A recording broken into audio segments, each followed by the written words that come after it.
Salut les fans de tech, j'espère que vous allez bien. Aujourd'hui, comme vous le voyez, nous allons parler d'un écran orienté gaming de chez Xiaomi. Il s'agit du Mi Curved Gaming Monitor 34 pouces. C'est un écran qui existe depuis quelques temps maintenant en Asie notamment, vendu sous un autre nom. Et Xiaomi a décidé de le commercialiser officiellement en Europe, mais aussi en France du coup, depuis quelques jours. Il est normalement vendu 499 €, mais pour le lancement, Xiaomi ainsi que ses partenaires font une réduction de 100 € dessus et vous pouvez donc l'acheter pour 399 €. Cet écran incurvé est orienté gaming, mais pas que. D'ailleurs, ce n'est pas la raison principale pour laquelle je l'ai acheté. Il propose notamment d'utiliser deux fenêtres en plein écran côte à côte, ainsi que deux sources vidéo différentes en côte à côte. Donc c'est vraiment pour cette raison-là que moi je l'ai acheté, pour pouvoir travailler sereinement sur un espace de travail très large. La courbure de l'écran est de 1500 R. Pour ceux qui ne savent pas ce que ça veut dire, 1500 c'est un nombre qui est exprimé en millimètres et le R veut dire rayon. Ça veut tout simplement dire que si vous tracez un cercle en vous basant sur la courbure de l'écran, le rayon de ce cercle fera 1,50 m de rayon. Du coup, le rayon fera 1,50 m. Ça veut dire deux choses. Ça veut dire premièrement que pour avoir une expérience optimale, il faudra être placé à 1,50 m de l'écran. Et ça veut aussi dire autre chose, c'est que pour l'écran, plus le chiffre est bas, plus l'écran est incurvé. Vous avez des écrans qui ont un chiffre de 1000 par exemple, 1000 R, ça veut dire que l'écran sera encore plus incurvé que celui-ci. Là on est sur du 1500, on a donc une distance de 1,50 m, ce qui est correct entre nous et l'écran. Le taux de rafraîchissement est de 144 Hz, donc ça fera plaisir notamment aux joueurs, aux gamers, mais le temps de réponse, lui, est de 4 millisecondes. Les gamers purs et durs préféreront donc un écran de 1 milliseconde, parce que plus le temps de réponse est faible, meilleure est l'expérience de jeu. Personnellement, ça ne me dérange pas puisque je joue de façon occasionnelle, et surtout, j'ai eu des écrans qui avaient des temps de réponse de 1 milliseconde, 2, 5, voire même 10 parfois. Et très honnêtement, à part sur le 10 millisecondes, j'ai pas vraiment vu de différence. Donc moi, personnellement, ça ne me gêne pas.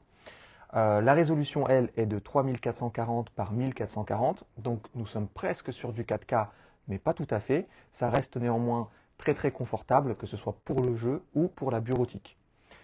Le taux, du coup, le ratio est de 21 neuvième. C'est ce qui fait d'ailleurs que vous pouvez mettre deux sources en plein écran côte à côte ou deux fenêtres en grand écran côte à côte, grâce notamment à ce ratio qui est très très très allongé.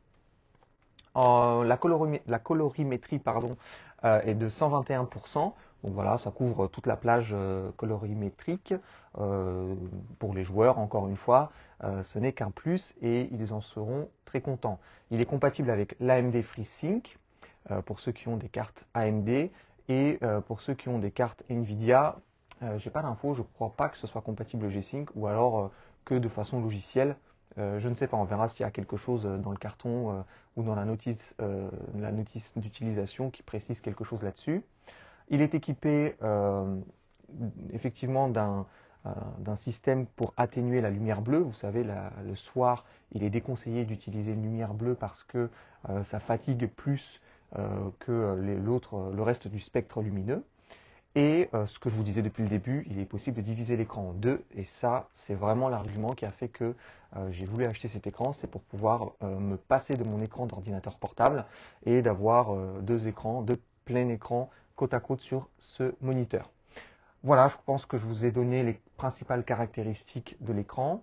On va regarder ce qu'il y a dedans et s'il y a de mauvaises ou de bonnes surprises. Je vais découvrir en même temps que vous le contenu. Et bon, espérons qu'on n'aura que des bonnes surprises. C'est parti pour le déballage. Bon, nous voilà donc debout devant le carton. J'ai pas énormément de recul, donc j'espère que vous allez bien tout voir. En tout cas, je vais vous montrer tout ce qu'il y a à l'intérieur. Ne vous inquiétez pas. Donc déjà, on enlève ça, qui est très pratique. Hop.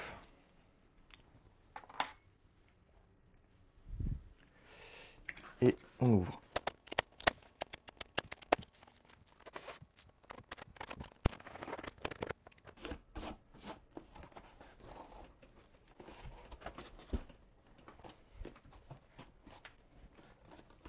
Ok, bon, la première chose qu'on voit, c'est le polystyrène, pas très intéressant. On va essayer de l'enlever. Et ça ne vient pas.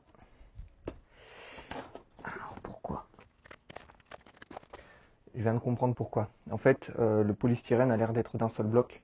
Donc ce que je vais faire, c'est que je vais mettre le carton par terre, je vais sortir le polystyrène et puis on continuera de regarder ce qu'il y a dedans.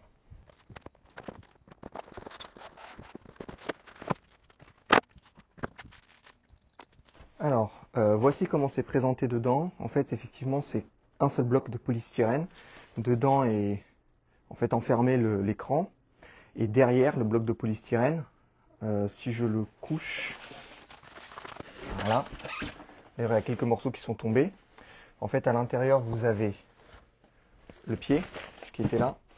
Donc le pied, personnellement, je ne vais pas l'utiliser parce que sur mon bureau, j'ai pas la place. Donc je vais fixer un kit VESA pour pouvoir avoir un bras articulé. Et du coup, je pourrais comme ça repousser l'écran le plus loin possible quand je ne l'utilise pas et le bouger puis l'orienter à ma convenance quand je l'utiliserai. Mais sinon, le pied, voilà à quoi il ressemble. C'est un pied qui est en plastique. Et ce qui est ingénieux avec ce pied-là, c'est que l'autre partie qui, elle, se fixe sur l'arrière de l'écran, qui est assez lourde d'ailleurs, mais bon. Voilà, donc cette partie-là, il y a un système à l'intérieur qui permet de passer les câbles pour qu'ils soient invisibles. En l'occurrence, je ne vais pas l'utiliser parce que je vais utiliser mon kit, donc mon bras articulé. Et autre avantage de ce pied, c'est que vous pouvez régler l'écran en hauteur et l'orienter de gauche à droite. Donc c'est plutôt pas mal. Ça, je le range là. Ça, c'est pareil. Ça ne sera pas utilisé. Et dans une des cavités du polystyrène, vous avez tout un tas de câbles qui vous sont donnés, ainsi que le manuel d'utilisation. Donc en termes de câbles, qu'est-ce qu'on a? On a du DisplayPort.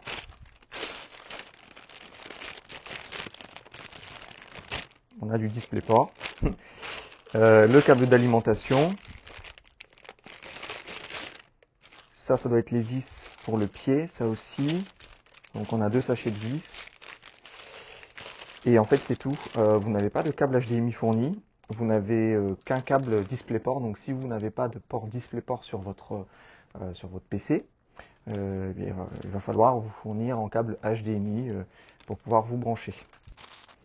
Et les petits manuels qui sont normalement en français également, puisque désormais cet écran est officiellement commercialisé en France. Oui, vous avez la garantie en français et le manuel d'utilisation en français également. Ce que je vais faire, c'est que je vais enlever cette partie-là et je vais carrément déballer le kit de fixation qu'on va utiliser pour mettre en place l'écran. Alors le kit de fixation est là. On va le déballer hein, puisque je viens de le recevoir aussi. Puis on va l'installer en premier.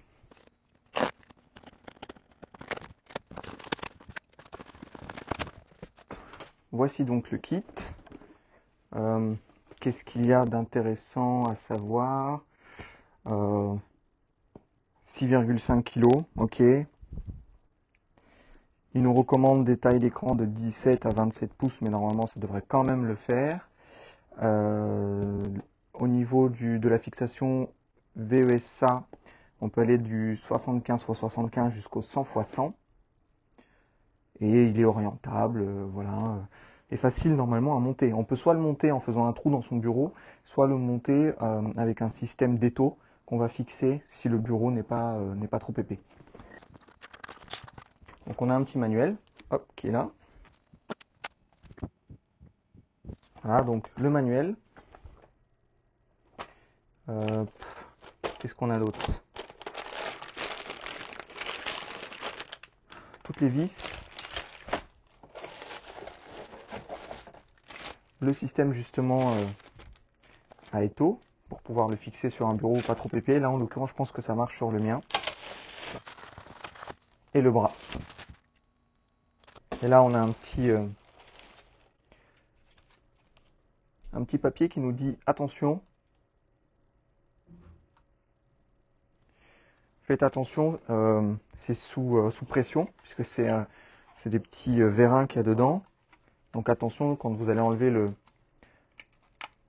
scratch là, ne pas vous le prendre en pleine figure.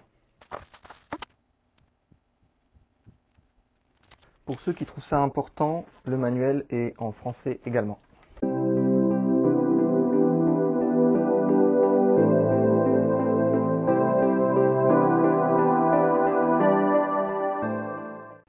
Voilà les amis, la vidéo est terminée. J'ai beaucoup galéré à l'installer cet écran, mais comme vous le voyez, c'est du plus bel effet parce qu'on peut vraiment mettre deux pages en plein écran côte à côte. Et on voit tout de suite d'ailleurs par rapport à mon iMac 5K derrière que c'est vraiment un monstre, hein. C'est très grand. J'imagine même pas les écrans 49 pouces quoi. Ça doit être immense. Moi du coup c'est parfait pour le boulot. Avec le bras articulé qui, je l'avoue, pareil, j'ai eu beaucoup de mal à l'installer. C'est génial parce que je gagne de la place en dessous. Et pour l'instant, j'en suis très satisfait. Je ferai une petite vidéo dans laquelle je donnerai mon avis. Je vous montrerai aussi, j'imagine, derrière les différentes connectiques, comment ça marche, le mode picture in picture, les choses comme ça. Mais pour l'instant, c'est pas la peine parce que je n'en sais rien. Donc, j'ai pas envie de vous dire n'importe quoi. En attendant, moi je reviens très vite avec une autre vidéo et d'ici là, portez-vous bien. Salut!